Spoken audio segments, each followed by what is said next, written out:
President Trump has made Ajit Pai the new chairman of the FCC. Now, Ajit Pai is a Republican that served on the FCC for 5 years, and I'm talking about this individual because he poses a severe threat to the internet as we know it. Because Ajit Pai is someone who is vehemently against net neutrality. So to give you some background, in 2015, the FCC voted to reclassify broadband as a utility under Title II of the Communications Act of 1934.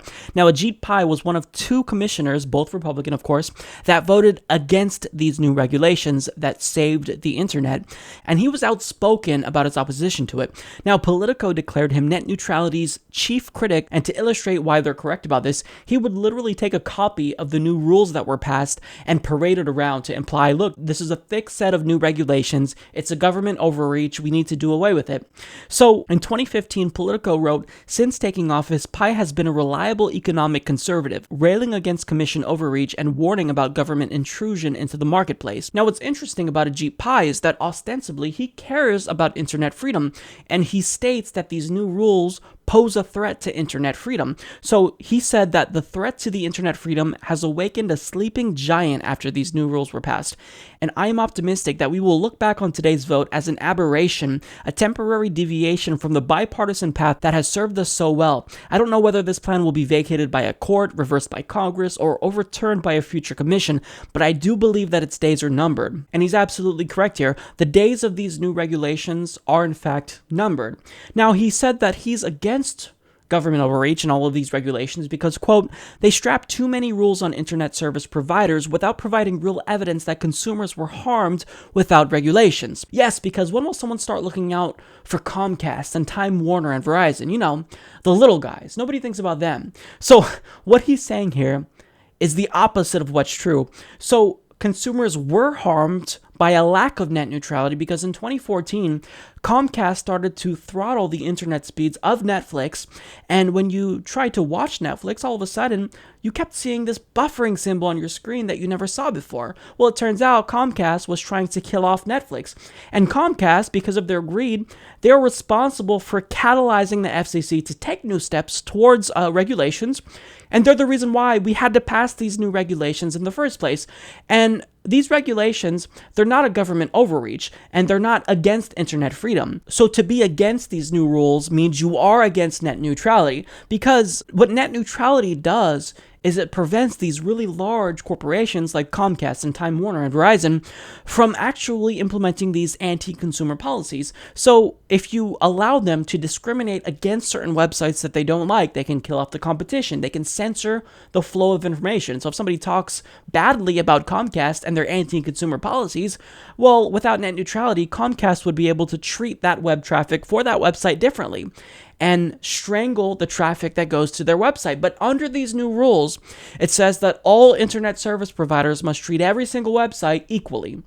So Ajit Pai is using Orwellian doublespeak to pretend as though the current rules go against internet freedom. That's not true. The current rules are what cemented internet freedom. Now, Donald Trump made Ajit Pai the FCC chair because Trump viewed the new regulations proposed by Obama's FCC chairman as an attack on the internet and another top-down power grab, and was worried that this would allow internet service providers to target conservative media.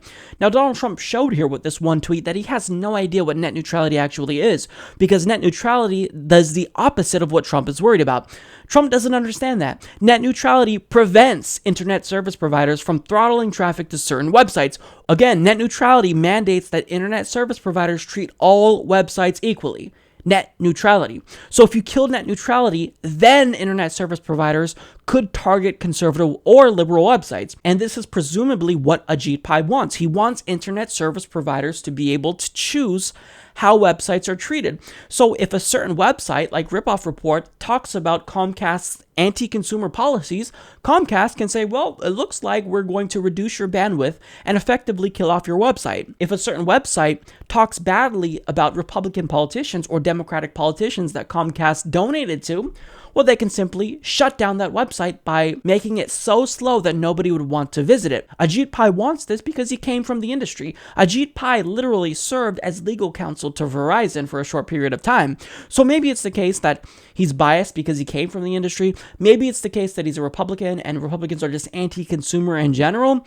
But all we know is that Ajit Pai, in starting this new job, should make everyone worried because he's given us every indication in the past that behind that big smile and his Orwellian doublespeak is a sinister plan to give Comcast, Time Warner, and Verizon exactly what they want. So NPR writes, though the net neutrality rules, after years in limbo, have now been affirmed in court, Pai and his fellow Republican FCC Commissioner, Michael Riley, have indicated plans to revisit those internet regulations, as well as other FCC rules. In the months to come, we also need to remove outdated and unnecessary regulations, Pai said in a speech in December. The regulatory underbrush at the FCC is thick. We need to fire up the weed whacker and remove those rules that are holding back investment, innovation, and job creation. In statements, industry groups praised Pai for his integrity and forward-thinking leadership. Consumer advocacy groups decried him as a reactionary and pro-industry individual. While he doesn't always agree with our industry on every issue, he's both thoughtful and willing to listen, the Internet Association chief Michael Beckerman said. So make no mistake about it, the industry loves Ajit Pai because Ajit Pai is a shill for the industry. So he also claims here to be in favor of greater internet freedom, innovation, and job creation.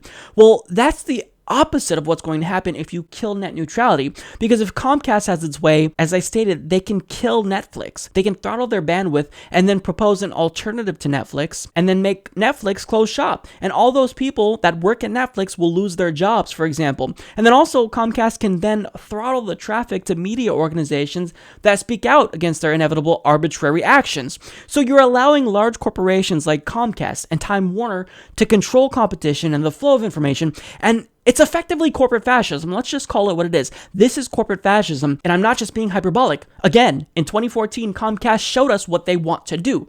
They want to cut off their competition. They want to slow down the internet to their competitors, and that's only the start. So Ajit Pai wants corporate fascism. Quote, he is going to re-examine the current rules, meaning he's going to overturn net neutrality because he's spoken out against the new rules that created net neutrality and cemented net neutrality.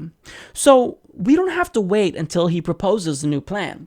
We can already put pressure on Ajit Pai, and we can already send him a very clear message. Either you protect net neutrality or you resign. Because, you see, there was someone named Tom Wheeler. He was Ajit Pai's predecessor, and this individual came directly from the industry. He was a lobbyist for Comcast, and he initially proposed new rules to kill net neutrality, and guess what happened? He succumbed to public pressure when the weight of the world rained down on him. People literally showed up to Tom Wheeler's house and protested. We sent him thousands and thousands of emails and phone calls, and he had no choice but to listen to the American people. And guess what? Ajit Pai will face that same level of resistance. So here's what we can do. First of all, we're going to tweet to him and demand that he defends net neutrality, because gutting the current FCC regulations will lead to overwhelming grassroots resistance. Let him know about the level of resistance he will face if he tries to touch the internet. Next, we can send him an email at ajit.pai@fcc.gov. Now also, you can call the FCC at 1-888-225-5322. I'm going to call them right now.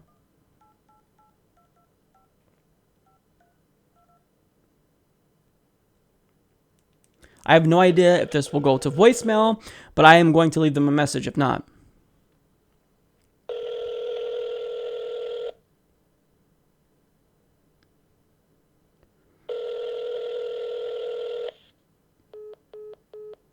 And it doesn't even go to voicemail. Let's try that again.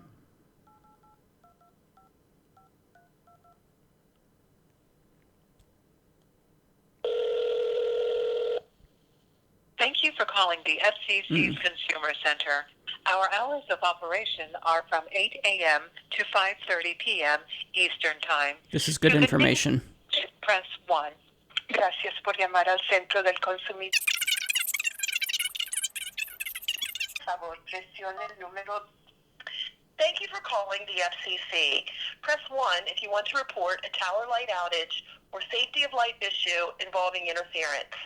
Press 2 if your call concerns an application for a license or the auctioning of frequencies. Press 3 if you are a member of the news media. Press 4 if you'd like to file an informal complaint or have any questions. Press 9 to repeat these options. We'll go with 4. Thank you for calling the FCC. As well as notifications your complaint was received and served on your service provider. Press 9 to repeat this information. Press 8 to return to the previous menu. Press 0 to speak with an agent. Please hold for the next available agent. For quality assurance, your call may be monitored and recorded. Thank you for calling the FCC Consumer Center. Our office is currently closed. If you would like to leave a message, please press 1.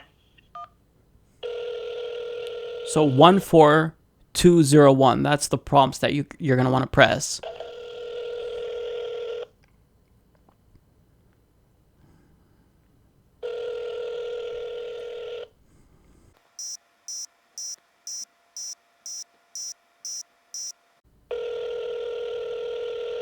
They clearly don't want to talk to us, but too bad.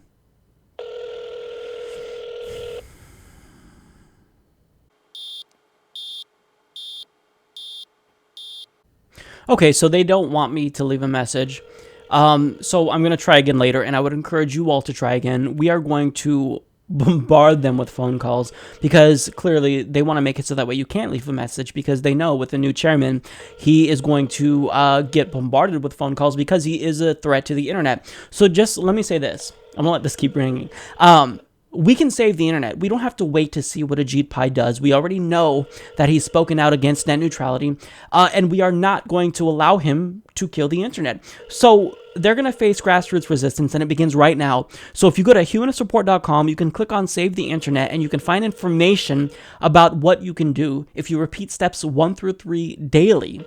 Then I think that you can make a difference, and if enough people do it, you can send them a strong message that we will not stand for a corporate takeover of the internet. The internet is going to remain free and open, or Ajit Pai and the FCC can face swift and severe grassroots resistance like anything they've ever experienced before. So let's go ahead and let this ring. Keep calling, because clearly, they don't want to direct us to their message system. And it just hung up. So yeah. That pisses me off. So let's just keep calling. Blow up their phones. Do what you got to do, because they are going to hear us. They may not want to hear us, but they're going to hear us. Save the internet. Support this podcast by joining the independent progressive media revolution today at humanistreport.com.